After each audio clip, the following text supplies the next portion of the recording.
When you control how you respond, no one can manipulate you. This is where true strength begins. Emotional mastery isn't about suppressing your feelings or pretending you don't feel pain. It's about owning your reactions so completely that external forces lose their power over your internal peace. This is what separates those who crumble under pressure from those who rise in the face of adversity. Because when your emotions are out of your control, your life is out of your control. But once you learn to regulate your emotions, you reclaim the steering wheel of your life. Every day people are pulled like puppets by others' words, attitudes, and opinions. A single insult can derail an entire week. A small rejection can create self-doubt that lingers for months. That is the danger of giving emotional access to people who don't deserve it. When your emotional state is dependent on how others treat you, you are not free, you are enslaved. People can manipulate you, provoke you, and use your feelings against you. They know what buttons to push, and every time they push them, they watch you break. That's not weakness because you feel. That's weakness because you've never trained yourself to respond rather than react. Emotional mastery is the shield that makes you untouchable. When insults don't penetrate, when silence doesn't shake you, when chaos around you doesn't cause chaos within you, that is true power. People think power is in control over others, but the real power is control over self. It's not about dominance, it's about discipline. It's not about winning arguments, it's about walking away without the need to prove anything. The strongest person in the room isn't the loudest one, it's the one who doesn't flinch when others try to provoke them. That calm, grounded presence, that's what emotional mastery gives you. This doesn't mean you stop feeling. It means you feel fully, but you choose how to express it. You feel the anger, but don't become rage. You feel the sadness, but don't collapse into despair. You feel disappointment, but move forward with wisdom. Emotional mastery means being the observer of your emotions, not the slave to them. You can acknowledge pain without drowning in it. You can recognize disrespect without needing to retaliate. This kind of control doesn't come overnight. It's trained in silence, in solitude, in moments where you could have exploded but chose stillness instead. Once you reach this level, people notice. The ones who used to manipulate you will grow frustrated because you no longer give them what they want. Emotional chaos. They will test you, they will press harder, but you won't move because you are no longer playing their game. You've built your peace from within, and nothing external can shake what's rooted deeply inside you. That's emotional mastery. And that is the ultimate power, not because it controls others, but because it frees you from them, from reaction, from dependence, from weakness. And once you are free, you are finally unstoppable. Silence is often misunderstood. People confuse it with weakness, with submission, with having nothing to say. But silence, when chosen with intention, is one of the most powerful weapons a person can wield. It's not the silence of fear, it's the silence of control. It's the calm in the eye of the storm, the pause that disarms chaos. When emotions run high, when tension fills the room, it is not the loudest voice that wins. It's the one who holds their ground without being shaken. The ability to respond with calm instead of chaos makes you unstoppable, especially in conflict, because silence carries a weight that noise can never match. When you're silent, you're observing, you're calculating. You're not wasting energy reacting, you're preserving your power. Most people speak just to be heard. They react because they feel attacked, triggered, or misunderstood. But those who understand the strength of silence know that they don't need to prove anything. They don't need to defend themselves against every accusation, every insult, every attempt to provoke. Instead, they let their stillness speak louder than words ever could. Silence creates discomfort for those who thrive on drama. It removes the fuel from their fire, and in that absence, they reveal more about themselves than you ever need to. In conflict, silence isn't retreat, it's strategy. When you pause before responding, you shift the dynamic. You no longer react from emotion, you respond from clarity. That pause allows you to observe not just the other person's words, but their intention, their weakness, their emotional instability. It puts you in control. And control isn't about dominance, it's about direction. When you're calm, you dictate the tone. You refuse to be pulled into emotional turbulence. You keep your energy intact while others exhaust themselves trying to provoke a reaction. Some people fear silence because it forces them to sit with themselves. But when you're comfortable in your own presence, silence becomes a sanctuary. In a world addicted to noise, the one who remains quiet holds the most power. Silence demands attention. It draws people in. It makes them wonder what you're thinking, what you're feeling, and why you're not reacting like they expected. That mystery is power. That unpredictability is strength. It keeps you untouchable because no one can read you, control you, or use your emotions against you. You don't have to respond to every insult. You don't have to engage every battle. Not every opinion deserves your voice, and not every conflict deserves your energy. Your silence, when chosen wisely, protects your peace and elevates your presence. It's not about being passive, it's about being precise. It's about knowing when to speak and when to let silence say everything. The loudest response isn't always the most powerful. Sometimes, the strongest move is no move at all. Silence doesn't mean you've lost. It means you've outgrown the need to prove you've won. That's the kind of strength that can't be shaken, manipulated, or broken. That's why silence isn't a weakness, it's a weapon. And when you master it, you become unstoppable. Emotional triggers are like invisible strings that others can pull to manipulate your behavior, your mood, and your decisions. They're the soft spots in your psyche, wounds that haven't fully healed, insecurities you haven't faced, fears that still live under the surface. And if you don't learn to recognize and disarm them, they become weapons in the hands of anyone who wants to control you. But here's the truth. Emotional triggers only have power if you give them power. Those in chains unless you refuse to break them. Learning to disarm your emotional triggers is how you take that power back. And when you do, no one can use your own emotions against you ever again. The most dangerous part of emotional triggers is that they often operate without your awareness. Someone says something seemingly harmless and you suddenly feel anger, shame, sadness, or panic. You may not even understand why it hurts so much, it just does.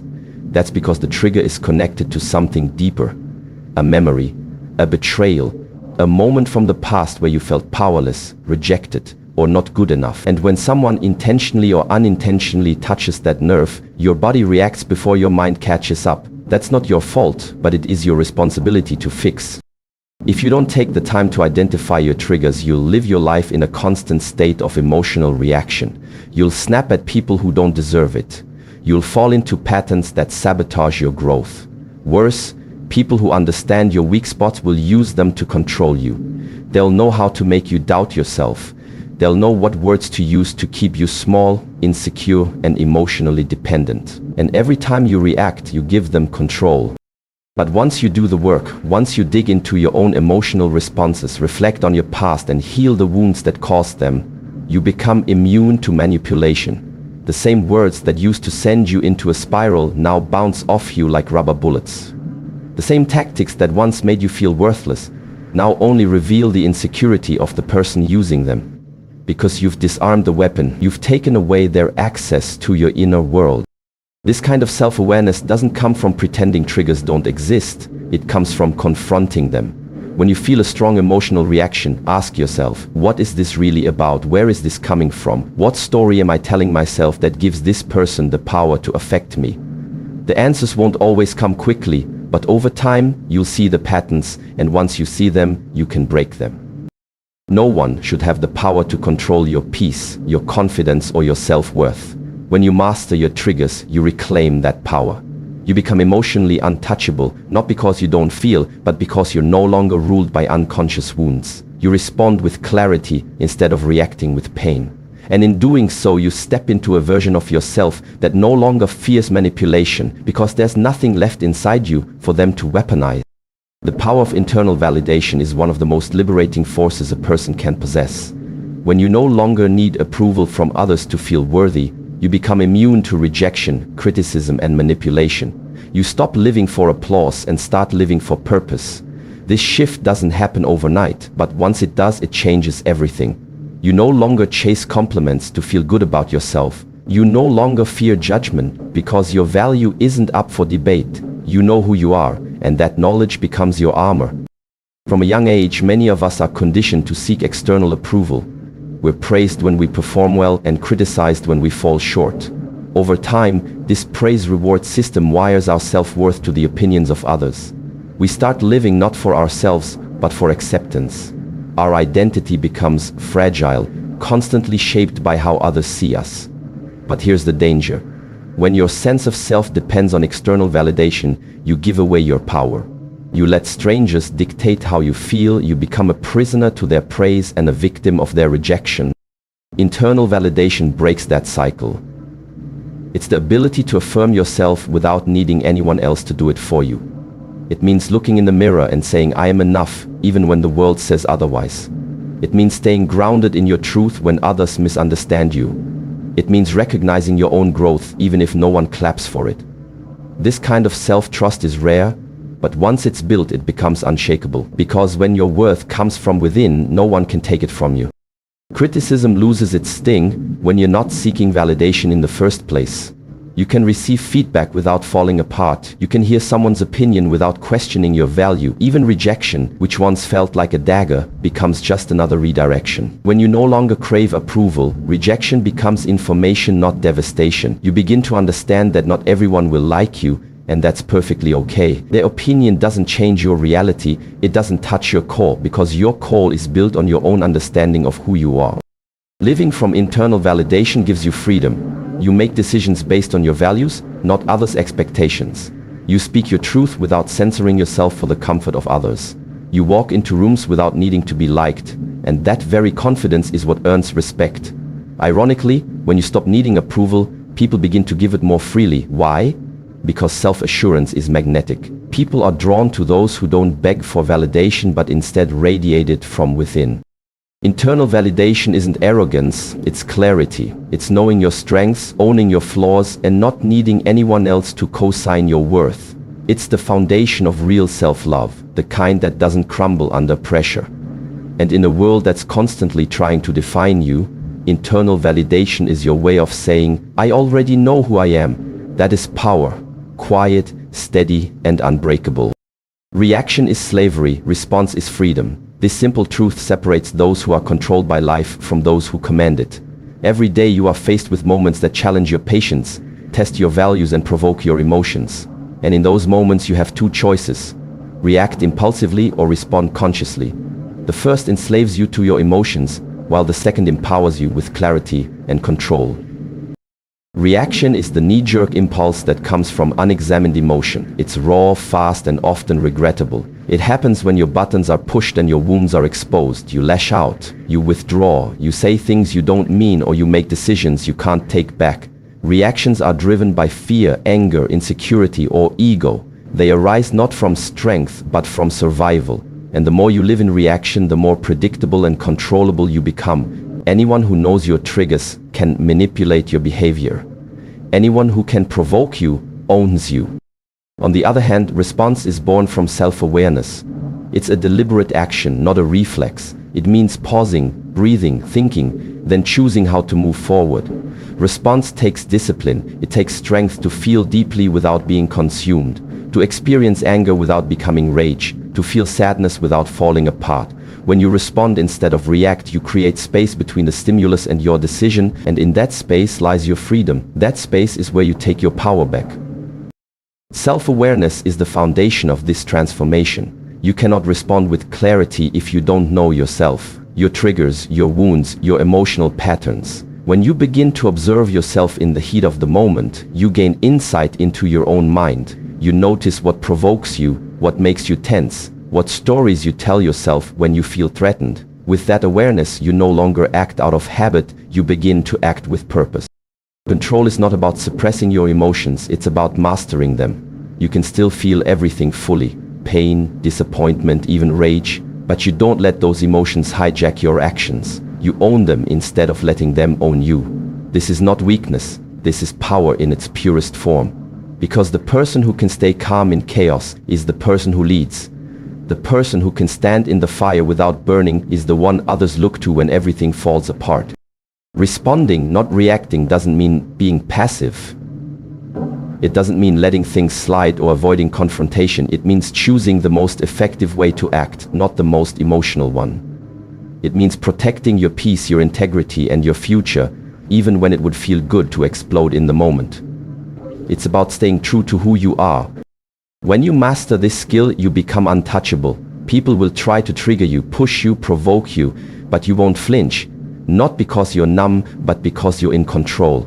And that control is where your true power begins. Reaction is slavery. Response is freedom. Choose freedom every time. Emotional independence is one of the most powerful gifts you can give yourself. It's the ability to stand firm in your own emotional center without being swept away by the storms around you. When you are emotionally independent, you are no longer hijacked by your feelings, no longer tossed about by other people's moods or opinions. This freedom creates mental clarity, the kind that allows you to see situations and people exactly as they are, without the distortion of fear, desire, or bias. Most people live under the influence of their emotions without even realizing it. When something happens, a harsh word, a disappointment, a conflict, their feelings take over. Their thoughts cloud with anger, sadness, or anxiety, and suddenly the reality of the situation becomes blurred. They see enemies where there are none, threats where there are none, and problems far bigger than they really are. Emotional hijacking distorts judgment because it prioritizes survival over truth. In that state, decisions are made based on pain or fear, not reason or wisdom. But when you cultivate emotional independence, you refuse to be a passenger on the roller coaster of your feelings. You recognize the emotions as signals, not facts. You observe them with curiosity rather than being consumed by them. That observation creates distance, and distance brings clarity. Instead of reacting to every emotional trigger, you step back and assess the situation with a clear mind. You see the true motives of people, the real consequences of events, and the best course of action for yourself. This clarity is the foundation for wise choices and effective action. Mental clarity from emotional independence also means you are less likely to project your fears or desires onto others.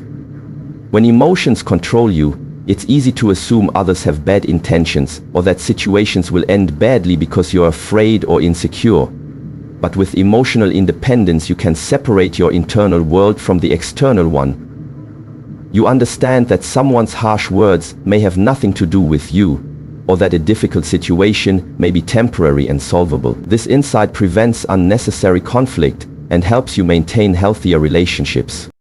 Furthermore, emotional independence protects your peace. When you are no longer tied to the approval or judgment of others, you don't lose your calm when faced with criticism or rejection. You don't spiral into self-doubt when things don't go your way. Your emotions don't control your self-worth.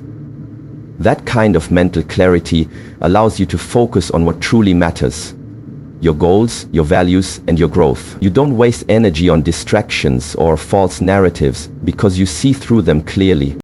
This clarity isn't something you gain overnight. It requires practice, patience, and self-awareness. It means training yourself to notice when emotions rise and choosing not to act on impulse. It means reflecting on your feelings to understand what's underneath them. It means accepting that not every emotional wave needs to dictate your reality. Over time, this practice rewires your mind and heart. You become someone who responds calmly, thinks strategically, and acts with purpose.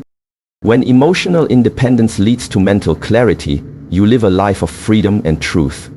You navigate challenges with calm confidence and build connections based on understanding rather than reaction. You become the master of your inner world, and in doing so, you unlock the power to shape your outer world. The journey to emotional independence and mastery is not always easy, but it is undeniably worth every effort. When you learn to control your responses, disarm your triggers, embrace silence as strength, and validate yourself from within, you step into a power that no one can take away. This power grants you mental clarity, frees you from the chaos of emotional hijacking, and allows you to see the world and yourself with unshakable truth. True freedom comes not from controlling others, but from mastering your own inner world. And once you claim that freedom, you become unstoppable. No one can control your emotions again, because you have become the master of your own peace and power.